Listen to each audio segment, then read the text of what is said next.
तो गाइस 1 महीने पहले मैंने ट्रैक्टर का नाम पूछा था कि क्या रखे, तो आप सबके कमेंट मुकेम्बो ज़्यादा आए हैं, तो अपन ने अपने ट्रैक्टर का नाम मुकेम्बो रख दिया है। और नाम अच्छा लगे तो कमेंट में यस लिखे।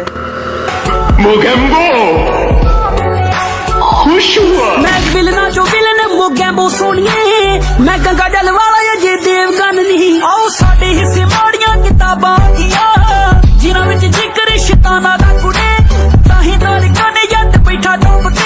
ਇਹ ਸੋਹਣੀਏ ਜਮਾਨਾ ਬੇਈਮਾਨਾ ਦਾ ਕੁੜੇ, ਵੇ ਮੈਂ ਕੱਚ ਵਾਂਗੂ ਤੜਕੀ ਜਾਨੀ ਆ ਸੋਹਣਿਆ, ਦਿਲ ਨੂੰ ਹੀ ਝੜਕੀ ਜਾਨੀ ਆ ਸੋਹਣਿਆ, ਤੈਨੂੰ ਕਰਨ